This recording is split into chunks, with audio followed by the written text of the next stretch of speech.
Start.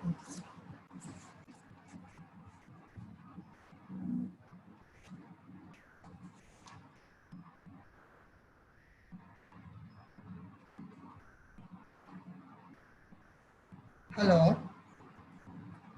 வணக்கம். நான் Bharani, Nagapattinam government ஐடியில் ஜேடிஓவா ஒர்க் பண்ணுறேன். இன்னைக்கு பார்க்க போகிற பாடம் பேசிக் எலக்ட்ரிசிட்டி.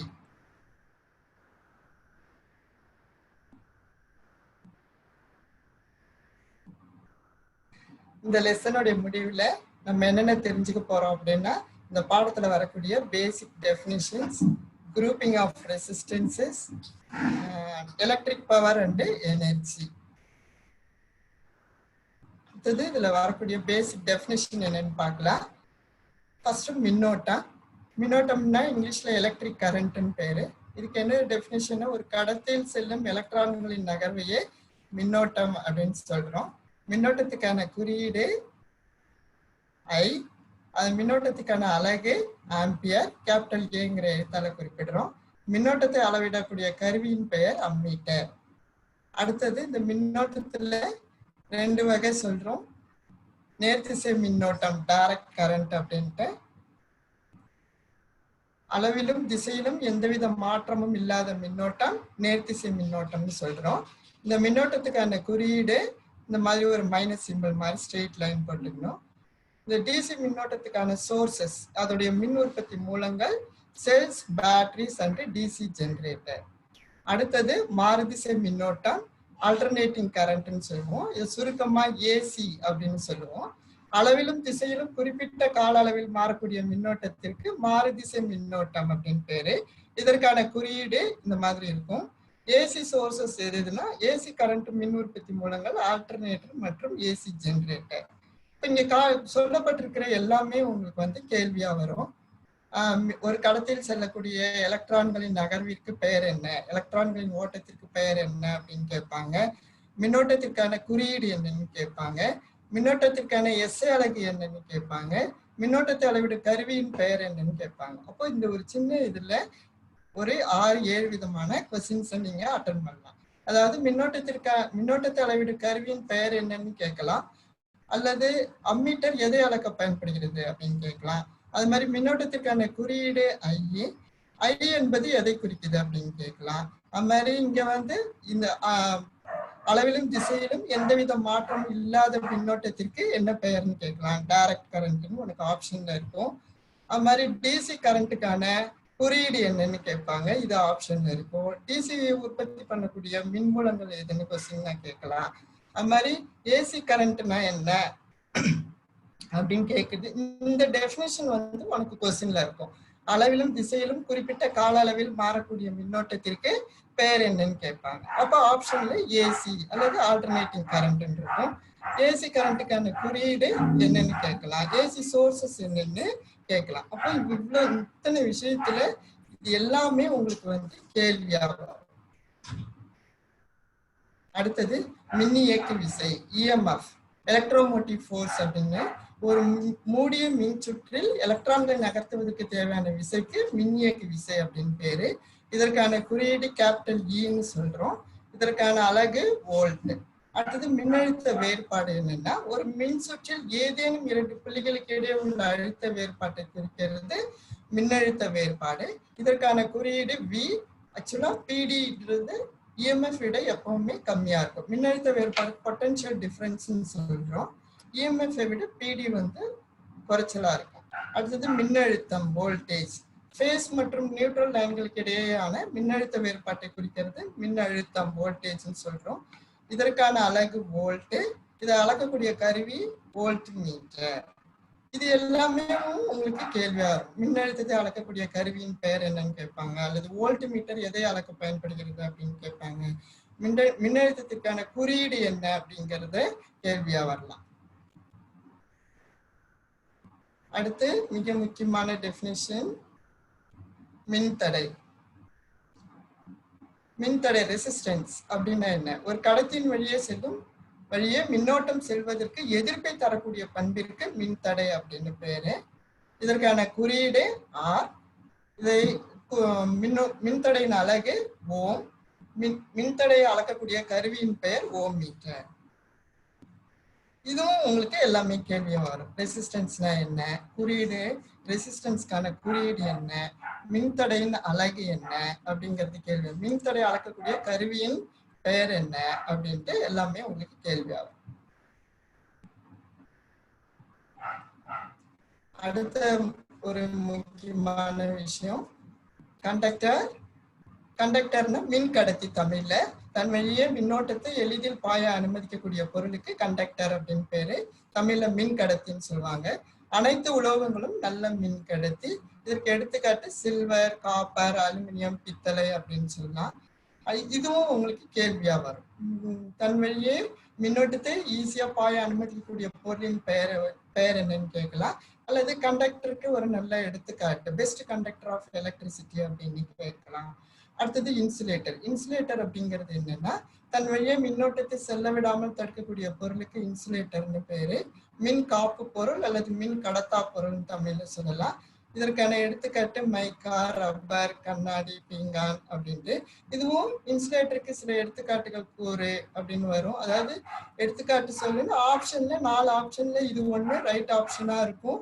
மீதி 3 வந்து கண்டக்ட் பண்ற மெட்டீரியல்ஸை கொடுத்துருப்பாங்க.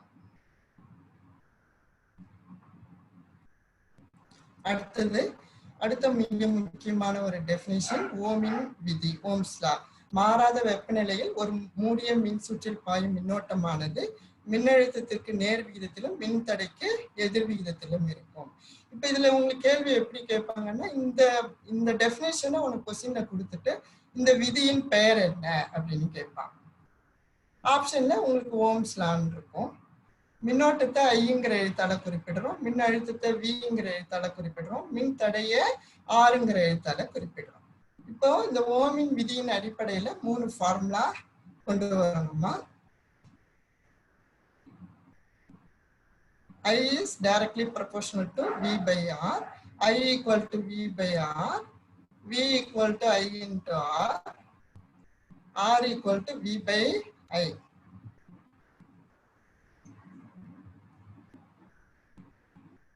அடுத்தது இதுல வரக்கூடிய சம் பாருங்க.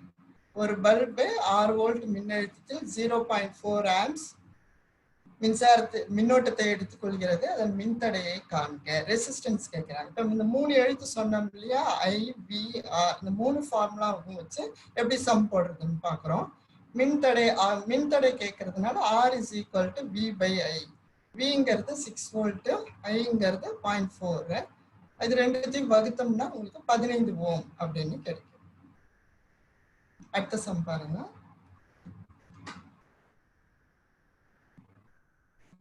பத்து ஓம் மின்தடையானது 25 வோல்ட் மின்னழுத்தத்தில் இணைக்கப்படும் போது அதன் வழியே செல்லும் மின்னோட்டத்தை கணக்கிடு அப்படின்னு கேட்கிறேன். இப்போ இந்த சம்ல கரண்ட் என்னன்னு கால்குலேட் பண்ண போறோம். I is equal to V by R. Vக்கான வேல்யூ 25 வோல்ட்னு போட்டிருக்கோம். ரெசிஸ்டன்ஸ்க்கான வேல்யூ சப்ஸ்டிட்யூட் பண்ணியிருக்கோம். இது ரெண்டுத்தையும் வகுத்தீங்கன்னா ஆன்சர் வந்து 2.5 ஆம்ப்ஸ் அப்படின்னு கிடைக்கும். அடுத்த சம் பாருங்க.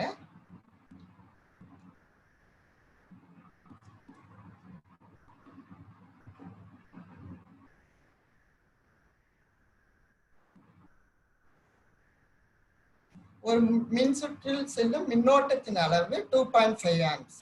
இல்ல கரண்ட் எவ்வளவுன்னு கொடுத்தாச்சு, மின்தடை ரெசிஸ்டன்ஸ் எவ்வளவுன்னு கொடுத்துருக்கு. அடுத்தது மின்னழுத்தம் கேட்கிறேன். இப்போ V equal to I into R. அந்த ஐக்கான அளவு மின்னோட்டத்துக்கான அளவை பிரதிட்டு இருக்கும், மின்தடைக்கான அளவை பிரதிட்டு இருக்கும். ரெண்டுத்தையும் பெருக்கினீங்கன்னா 18.75 வோல்ட் அப்படின்னு. இப்போ ஓம்ஸ் லாவுடைய பேசிக்ல அடிப்படையா வச்சுட்டு 3 விதமா வோல்டேஜ் கேட்டாலும் கண்டுபிடிக்கலாம், கரண்ட் கேட்டாலும் கால்குலேட் பண்ணலாம், ரெசிஸ்டன்ஸ் கேட்டாலும் கால்குலேட் பண்ணலாம். ஸோ அந்த ஃபார்முலாவை நீங்க நல்லா மனப்பாடம் பண்ணி வச்சுக்கணும்.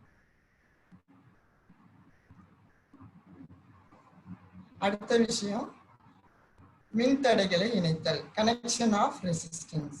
இந்த ரெசிஸ்டன்ஸை இணைக்கிறது வந்து 3 விதமா நம்ம ஜாயின் பண்றோம் சர்க்கியூட்ல. தொடர் இணைப்பு, பக்க இணைப்பு, தொடர் மற்றும் பக்க இணைப்பு.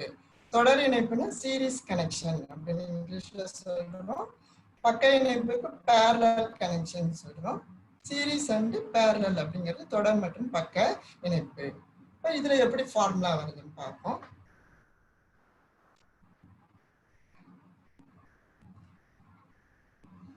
இப்போ இது தொடர் இணைப்புனா இப்படிதான் இருக்கும் உங்களுக்கு சர்க்கியூட். அதுக்கான ஃபார்முலா என்னன்னு பாருங்க. Total resistance RT is equal to R1 plus R2 plus R3. அதே மாதிரி பக்க இணைப்புக்கான ஃபார்முலா பாருங்க. பக்க இணைப்புங்கிறது இந்த மாதிரி இருக்கும். இதுக்கான டோட்டல் ரெசிஸ்டன்ஸ் கண்டுபிடிப்பதற்கான formula 1/R1 plus 1/R2 plus 1/R3. Suppose உங்க சர்க்கியூட்ல 2 ரெசிஸ்டன்ஸ் மட்டும் பேரல்ல இருக்குன்னு வச்சுக்கோங்களேன், அதுக்கு இந்த ஃபார்முலா யூஸ் பண்ணிக்கலாம். RT is equal to R1 into R2 divided by R1 plus R2. இந்த மாதிரியும் இந்த ஃபார்முலாவை வச்சு போட முடியாதுன்னா போடலாம். இது 2 ரெசிஸ்டன்ஸ் மட்டும் இருந்தா இந்த ஃபார்முலாவை ஈஸியா யூஸ் பண்ணி கால்குலேட் பண்ணிக்கலாம். இதுல சம் எப்படி வருதுன்னு பார்ப்போம்.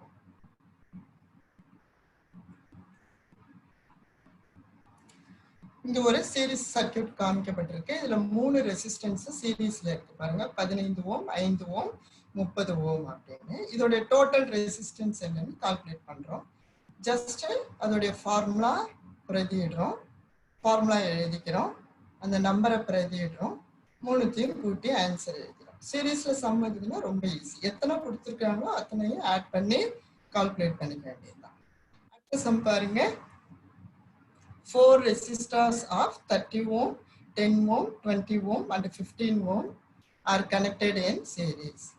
Find the total resistance. இதே மாதிரி 4 ரெசிஸ்டன்ஸ் சீரிஸ்ல கனெக்ட் ஆயிருக்கு.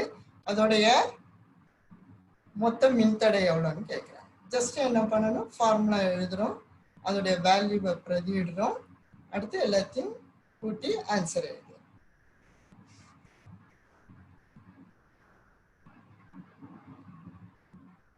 அடுத்தது third question பாருங்க. Evaluate the resultant resistance of 3 resistances of 2, 3, 4 ohm connected in parallel. Parallelல 3 resistance connect ஆயிருக்கு. அதுக்கான மொத்த மின்தடை எப்படி கால்குலேட் பண்றதுன்னு பாருங்க. ஃபார்முலா எழுதிடுறோம். இந்த ஃபார்முலா எழுதும்போது நல்லா கவனிச்சுக்கணும். ரைட் சைடு நீங்க கரெக்டா 1/R1 ஆரம்பிச்சிருங்க. லெஃப்ட் சைடு பாத்தீங்கன்னா 1/RT தான் ஆரம்பிக்கணும். சில பேர் வந்து RTன்னு ஆரம்பிச்சிருவாங்க, அதை கவனிச்சு செய்யணும். அடுத்தது என்ன செய்யறோம், அதோடைய வேல்யூவை பிரதிடுறோம். 1/2 plus 1/3 plus 1/4 அப்படின்னு. அப்புறம் இந்த 2, 3, 4 இருக்கு இல்லையா, அதுக்கு மீசிமா எடுக்கிறோம். அதுக்கப்புறம் இந்த மீசிமா எடுத்தா 12. இந்த மீசிமா எப்படி எடுக்கிறது அப்படின்னு பாருங்க. 2, 3, 4 இருக்கு இல்லைங்களா, இதை எழுதிட்டு பகுதி 3 எழுதிட்டு இதுல 2 வெளியில எடுக்கிறோம். 2ல எத்தனை 2 இருக்கு, ஒரு தடவை. 3 அப்படியே எழுதிடும். 4ல எத்தனை 2 இருக்கு, 2 தடவை. அடுத்தது இது 2த்துலயும் 2 வெளியில எடுக்கிறோம். 1 அப்படியே எழுதிடும், 3 அப்படியே எழுதிடும். 2ல 2 ஒரு தடவை இருக்கு. அதுக்கப்புறம் இதுல 3 வெளியில எடுக்கிறோம். அப்புறம் 1, 1ன்னு எழுதிடும். இந்த சைட்ல வருது பாருங்க, இதுக்கு காரணிகள்னு பேரு. இந்த 3 காரணிகளையும் பெருக்கினீங்கன்னா 12ன்னு வரும். இந்த 12 இங்க எழுதிட்டு 12ல 2 எத்தனை தடவை இருக்கு, இப்போ 6 தடவை. 1 × 6 6. எப்பவுமே உங்களுக்கு வந்து மேல 1ங்கிற நம்பர் தான் வரும். ஸோ எத்தனை தடவை இருக்கோ அந்த நம்பர் அப்படியே போட்டுக்கலாம். 12ல எத்தனை 3 இருக்கு, 4 தடவை. 12ல எத்தனை 4 இருக்கு, 3 தடவை.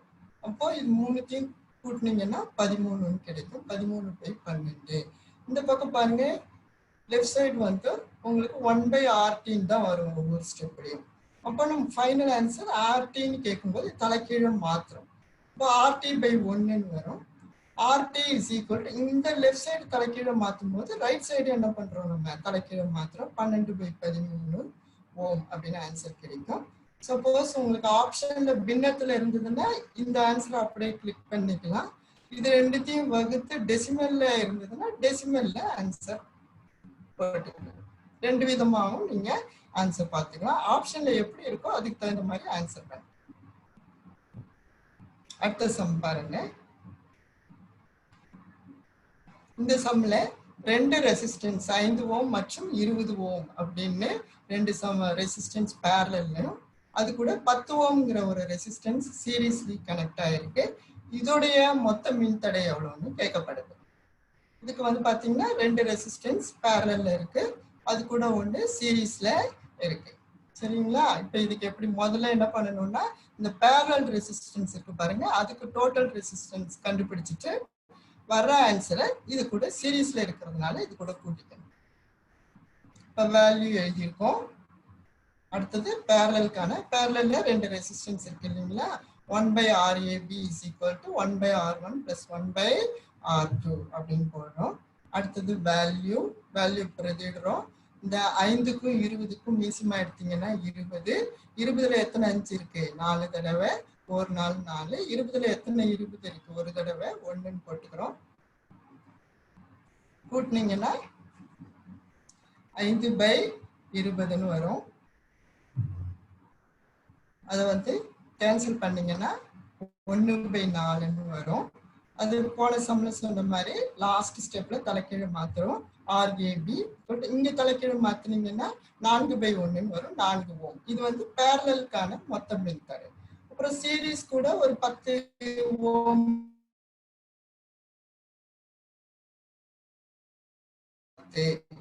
அப்போ இந்த சர்க்யூட்டோட மொத்த மின்தடை என்பது 14 ஓம். அடுத்த சம் பாருங்க. Find the total resistance of two resistors 10 ohm and 22 ohm which are in parallel. இப்போ இதுல parallel காமிச்சிருக்காங்க.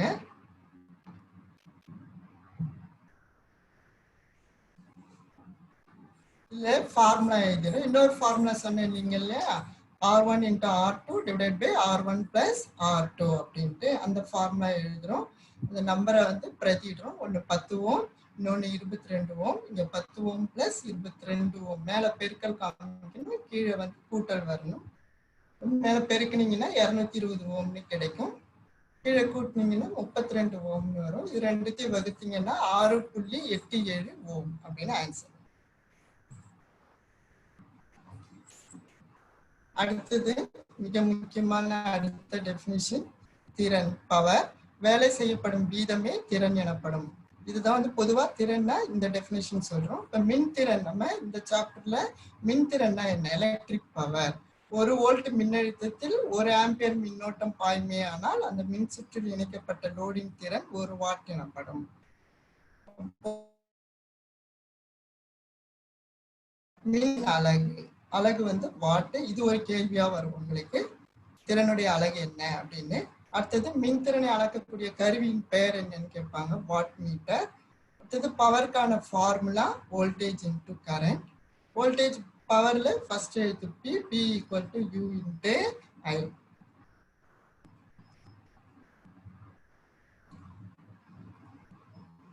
அடுத்தது இந்த ஓம்ஸ் லால ஒரு ஃபார்முலா சொன்னோம் இல்லையா, V equal to I into R அப்படின்னு. அந்த ஃபார்முலா இந்த பவர் ஃபார்முலா கம்பைண்டா வச்சு பவர் கால்குலேஷனுக்கு 3 ஃபார்முலா கொண்டு வரோம். P is equal to V into I, voltage into current. அடுத்தது P equal to I square into R. அடுத்தது P equal to V square by R. இந்த formula நல்லா ஷார்ப்பா கவனிச்சிங்கன்னா தெரியும். இதுல வோல்டேஜும் கரண்ட்டும் மட்டும்தான் இருக்கு, ரெசிஸ்டன்ஸ் கிடையாது. இதுல கரண்ட்டும் ரெசிஸ்டன்ஸும் இருக்கு, வோல்டேஜ் கிடையாது. அடுத்தது இதுல வோல்டேஜும் ரெசிஸ்டன்ஸும் இருக்கு, கரண்ட் இல்லை. அப்போ கரண்ட், வோல்டேஜ், ரெசிஸ்டன்ஸ்ங்கிற இந்த 3 விஷயத்துல ஏதாவது ஒண்ணு இல்லைன்னாலும் நம்ம என்ன பண்ணலாம், பவர் கண்டுபிடிக்கலாம். அப்போ இந்த ஃபார்முலாவை நீங்க நல்லா நோட் பண்ணி வச்சுக்கணும். இதுல சம்மை எப்படி வருதுன்னு பார்க்கலாம்.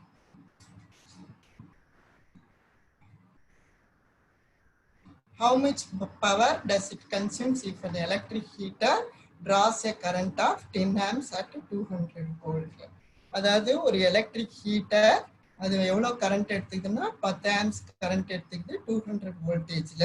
அதோடைய பவர் என்ன? பவர் இஸ் ஈக்குவல் டு என்ன ஃபார்முலா சொன்னோம், voltage into current, V into I. இப்போ Vக்கான நம்பரை போட்டிருக்கோம் 200 வோல்ட், கரண்ட் வந்து 10 ஆம்ப்ஸ். இது ரெண்டுத்தையும் பெருக்குனீங்கன்னா 2000 வாட்ஸ் கிடைக்கும். அடுத்த சம் பாருங்க. What is the voltage of immersion heater. ஒரு இம்மர்ஷன் ஹீட்டருடைய வோல்டேஜ் என்னன்னு கண்டுபிடிக்கணும். அதோடைய பவர் வந்து 500 வாட்னு சொல்லப்பட்டிருக்கு. அது எவ்வளவு கரண்ட் எடுத்துக்குன்னா 2.27 ஆம்ஸ். இதுக்கு வந்து சொல்யூஷன் பாருங்க. என்ன கொடுத்துருக்காங்களோ அதுல இருந்து நம்ம ஆரம்பிக்கிறோம். P is equal to 500 watts எழுதியாச்சு. P கான ஃபார்முலா V into I எழுதியாச்சு. அடுத்தது V தான் நமக்கு தெரியாது, வோல்டேஜ் கண்டுபிடிக்கணும். I கான வேல்யூ 2.27 ஆம்ஸ். அடுத்தது பெருக்கல் இருக்கு, V மட்டும் இந்த பக்கம் இருக்கு, பெருக்கல் இருக்கிற 2.27 இந்த பக்கம் வரும்போது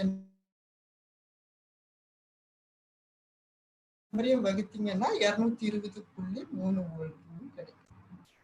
அடுத்த சம் பாருங்க. What is the current flow in the bulb? இங்க வந்து கரண்ட் என்னன்னு கால்குலேட் பண்ணணும். அதோடைய பவர் வந்து 550 வாட்னு சொல்லப்பட்டிருக்கு. ரெசிஸ்டன்ஸ் வந்து 22 ஓம்.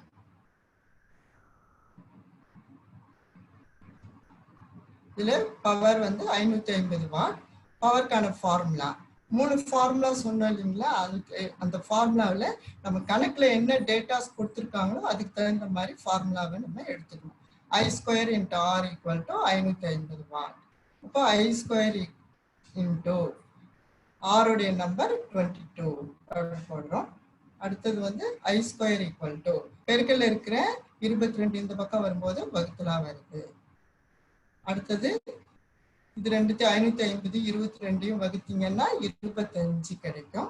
இந்த ஸ்கொயரை கேன்சல் பண்ணணும்னா நம்ம ரூட் எடுக்கணும். 25க்கு ரூட் எடுத்தோம்னா 5 ஆம்ஸ். இது எல்லாமே நீங்க கால்குலேட்டர்ல செஞ்சுக்கலாம். கால்குலேட்டர் பயன்படுத்திக்கணும்னு உங்களுக்கு சொல்லியிருக்காங்க. அதனால ஈஸியா இந்த மாதிரி சம்மெல்லாம் நீங்க சால்வ் பண்ணிடலாம். அடுத்த சம் பாருங்க. இதுல வந்து பவர் ஈக்குவல் டு 60 வாட்ன்னு இருக்கும்.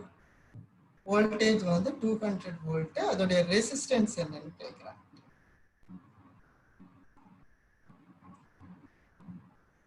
Power equal to 60 what. P is equal to U² by R அப்படின்னு. அப்போ நமக்கு ரெசிஸ்டன்ஸ் தான் வேணும் இல்லைங்களா? அப்ப வகுத்துல இருக்கிற R இந்த பக்கம் வரும்போது இங்க வந்துடும். பெருக்கல் இருக்கிற P இந்த பக்கம் வரும்போது வகுத்தலா வந்துடும். அடுத்தது வோல்டேஜ்க்கான நம்பர் 200 into 200. பவர்க்கான நம்பர் 60. இது ரெண்டுத்தையும் பெருக்கி 60ஆல வகுத்தீங்கன்னா 666.673 கிடைக்கும். அடுத்த சம் பாருங்க. What is the rated power if an adjustable resistor bears the following label 1.5 kilo ohms per 0.08 amps அப்படின்ட்டு. இதுல வந்து என்ன சொல்றாங்க அப்படின்னா, ஒரு ரெசிஸ்டாருடைய value 1.5 kilo ohms per 0.08 amps அதோடைய கரண்ட் கொடுத்துருக்கு. இப்போ கிலோ ஓம், ஒரு கிலோ ஓம்ங்கிறது 1000 ஓம். அப்போ 1.5 கிலோ ஓம் சொல்லிட்டு 1000ஆல பெருக்கிறோம், 1500 ஓம்னு கிடைக்கும். அடுத்தது பவருக்கான ஃபார்முலா I² into R.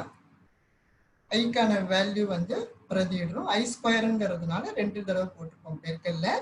பெருக்கல் ரெசிஸ்டன்ஸ் உடைய வேல்யூ 1500. இப்போ இது மூணுத்தையும் பெருக்கினீங்கன்னா 9.6 வாட்னு கிடைக்கும். அடுத்த சம் பாருங்க. பவர் கன்சியூம்டு அப்படின்னு கொடுத்துருக்கு 1.8 kilowatt. R equal to 8 ohms. அதோடைய வோல்டேஜ் என்னன்னு கேட்குறாங்க. Power consumed 1.8 kilowatt. ஒரு கிலோவாட்டுங்கிறது 1000 வாட். இப்போ 1.8க்கு எவ்வளோ வேல்யூன்னு பார்த்தோம். ரெண்டுத்தையும் பெருக்கிறோம் 1000ஆல. பெருக்கினீங்கன்னா 1800 வாட்னு கிடைக்கும். அப்போ பவருக்கான இன்னொரு ஃபார்முலா யூஸ் பண்ணுறோம். U² by R equal to 1800 what. இப்போ வகுத்தில் இருக்கிற 6 ரைட் சைட் போச்சிங்கன்னா பெருக்கல்ல போகும். அடுத்தது பெருக்கல்ல காமிச்சிருக்கோம். ரெசிஸ்டன்ஸ் உடைய வேல்யூ 8ன்னு காமிச்சிருக்கோம். வகுத்துல இருக்கிற R பெருக்கல்ல போகுது. ஸ்கொயரை கேன்சல் பண்றதுக்காக ரூட் எடுக்கிறோம். 14400. அதுக்கு ரூட் எடுத்தீங்கன்னா 120 வோல்ட்னு ஆன்சர் கிடைக்கும். அடுத்தது மின்னாற்றல், எலக்ட்ரிக் எனர்ஜி. வேலை செய்ய தேவையான திறமையை தான் நம்ம ஆற்றல்னு சொல்றோம். இங்க மின்னாற்றல்ங்கிறது திறன் இன்டு நேரம். இங்கிலீஷ்ல electric energy is equal to power into what. Power என்பது வாட்ல இருக்கும், டைம் வந்து செகண்ட்ஸ்ல இருக்கும். 1 வாட் இது மின்னாற்றலுடைய மிகச்சிறிய அலகு. பவருடைய மிகச்சிறிய அலகு வாட், டைமுடைய மிகச்சிறிய அலகு செகண்ட். 1 வாட் செகண்ட் என்பது 1 ஜூல். இப்போ மின்னாற்றல் இந்த வாட் செகண்ட் ஜூலுங்கிறது மிகச்சிறிய அலகுங்கிறதுனால வர்த்தக ரீதியான அலகு, போர்ட் ஆஃப் ட்ரேட் யூனிட், மின்னாற்றலின் வர்த்தக ரீதியான அலகு எப்படின்னு பார்ப்போம். அது energy is equal to power into time தான். பவர் வந்து இங்க வாட்டுங்கிறது கிலோ வாட்னு எடுத்துக்கிறோம். டைம் வந்து 1 hour, செகண்ட் அவர். இது ரெண்டுத்தையும் பெருக்கினீங்கன்னா 1 கிலோ வாட் ஹவர்னு இருக்கும், அல்லது ஒரு யூனிட்னு சொல்லி. இது ஒரு கேள்வியா வரும். மின்னாற்றலின் வர்த்தக ரீதியான அலகின் பெயர் என்ன? Kilowatt hour. இப்ப இதுக்கு என்ன அர்த்தம்னா, 1 கிலோவாட் திறன் கொண்ட ஒரு பொருள் 1 மணி நேரம் வேலை செய்தால் அங்கு செலவழிந்த மின்னாற்றல் 1 யூனிட் ஆகும்.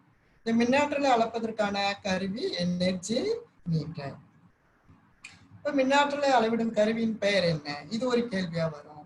மின்னாற்றலின் வர்த்தக ரீதியான அலகு என்ன? Kilowatt hour. இது ஒரு கேள்வியா வரும். கிலோவாட் ஹவர் மற்றொரு எப்படி அழைக்கப்படுகிறது, மற்றொரு முறையில் எப்படி அழைக்கப்படுகிறதுன்னு கேட்பாங்க. யூனிட் அப்படின்ட்டு. யூனிட். இதுல சம் எப்படின்னு பார்க்கலாம். என்ன சொல்றதுன்னா, P is equal to 100 watt. ஒரு பொருளுடைய திறன் 100 வாட். அது எவ்வளவு நேரம் வேலை செய்யுது அப்படின்னா 1 hour. அது எவ்வளவு மின்னாற்றல் எடுத்துக்கும், எனர்ஜி கன்சம்ஷன் எவ்வளவு ஆச்சு அப்படின்னு கேட்குறேன். ஒரு பல்பு காமிச்சிருக்கு. Energy is equal to power into time. Power வந்து 100 வாட் இருக்கு இல்லைங்களா, 100 கிலோ வாட்ல மாத்திக்கணும். இப்போ ஒரு கிலோ வாட்டுக்கு 1000 வாட்ன்றதுனால 100 என்ன பண்றோம், 1000ஆல வகுக்கிறோம். இப்போ கிலோ வாட்ல கிடைக்கும். கிலோ வாட்ல தான் போடணுமா அப்படின்னா, யூனிட்ங்கிறது என்ன, கிலோ வாட் ஹவர். அப்போ கிலோ வாட், அது 1 மணி நேரம் வேலை செய்யுது. அடுத்தது இப்போ 100ஐயும் 1000ஐயும் வகுத்தீங்கன்னா 0.1 × 1 கிலோ வாட் ஹவர். இது ரெண்டுத்தையும் பெருக்கினீங்கன்னா 0.1 இருக்கும், கிலோவாட் ஹவர் அல்லது யூனிட். அடுத்த சம் பாருங்க. அதே மாதிரியே ஒரு பல்பு கொடுத்துருக்கு. இது எவ்வளவு மின்னாற்றல் எடுத்துக்கிட்டோம்னா 1.5 kWh. யூனிட்னு பேரு. டைம் எவ்வளவு நேரம் ஒர்க் பண்ணுதுன்னா 45 minutes. இதோடைய பல்புடைய திறன் என்னன்னு கேட்குறாங்க கிலோவாட்ல. நமக்கு வந்து இந்த நிமிஷம் இருக்கு இல்லைங்களா, அதை வந்து ஹவர்ல மாத்திக்கணும். 1 ஹவருக்கு 60 நிமிஷம் இல்லையா, அப்போ 60 minutes ஈக்குவல் டு 1 hour. அப்போ நமக்கு எவ்வளவு கொடுத்துருக்காங்க, 45 minutes. அப்போ 60 வகுத்தீங்கன்னா 0.75 ஹவர்னு கிடைக்கும். Energy equal to 1.5 kilowatt hour இங்க எழுதிடுறோம். எனர்ஜிக்கான formula power into time equal to 1.5 kilowatt hour. இதுல பவர் தான் நம்ம கண்டுபிடிக்கணும். அடுத்தது பெருக்கல் இருக்கிற 0.75 ரைட் சைடு வரும்போது வகுத்தல வந்துடும். அந்த 2 நம்பரையும் வகுத்தீங்கன்னா பவர் 2 கிலோவாட்னு ஆன்சர் கிடைக்கும். அடுத்த சம் பாருங்க. Power consumed is equal to P equal to 6.2 kilowatt. அதோடைய டைம் வந்து 8 hours. அதோடைய சார்ஜ் பர் கிலோவாட் ஹவர். ஒரு யூனிட்டுக்கு எவ்வளவு ரூபாய் கொடுத்துருக்காங்கன்னா ₹1.25. அப்போ இதோடைய டோட்டல் காஸ்ட் என்ன அப்படின்னு கேட்குறாங்க. முதல்ல எத்தனை கிலோவாட் ஹவர்னு கண்டுபிடிக்கணும். பாருங்க, total energy is equal to power into time. அந்த பொருளுடைய பவர் வந்து 6.2 கிலோவாட்டு. அது எவ்வளவு நேரம் வேலை பார்க்குது, 8 மணி நேரம். ரெண்டுத்தையும் பெருக்குனீங்கன்னா 49.6 கிலோவாட் ஹவர். இது இன்னொரு பேர்ல யூனிட்னு சொல்லலாம்.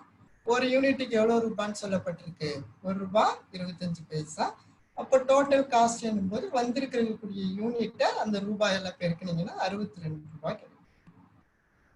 இந்த மாதிரி ரொம்ப ஈஸியான கேள்விகள் தான் உங்களுக்கு கேட்கப்படும். இந்த ஃபார்முலாலாம் நல்லா ஞாபகம் வச்சுக்கோங்க. கால்குலேட்டர் பக்கத்துல வச்சுட்டு சால்வ் பண்ண வேண்டியதுதான்.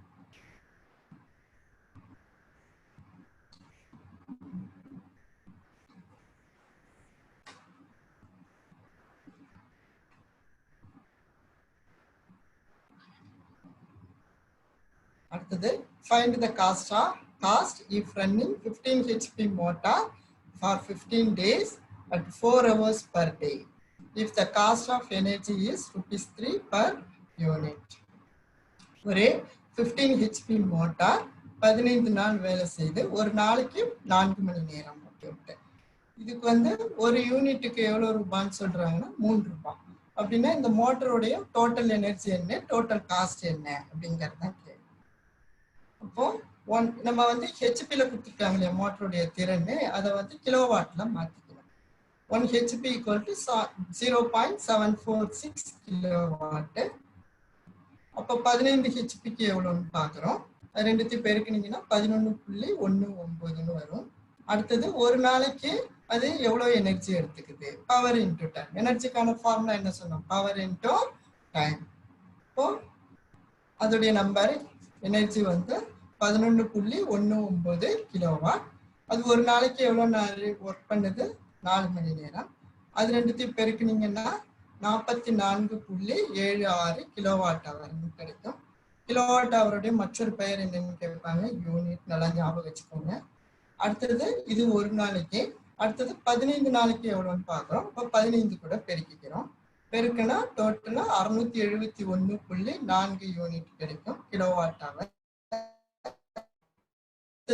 ஒரு யூனிட்டுக்கு 3 ரூபாய்னா நமக்கு 21 யூனிட் கிடைச்சது இல்லைங்களா. இது ரெண்டுத்தையும் பெருக்குனீங்கன்னா 2014.20 ரூபாய்னு கிடைக்கும்.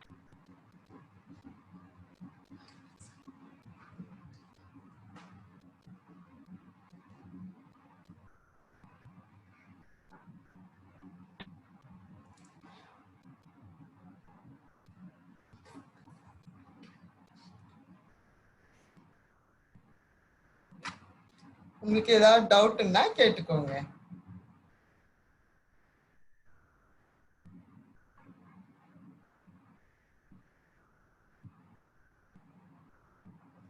ஹலோ,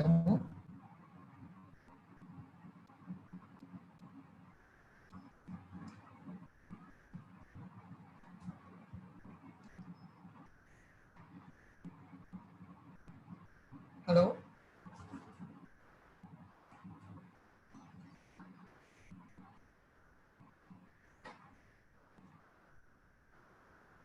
உங்களுக்கு வேற ஏதாவது சந்தேகம் இருந்தாலும் கேட்டுக்கலாம்.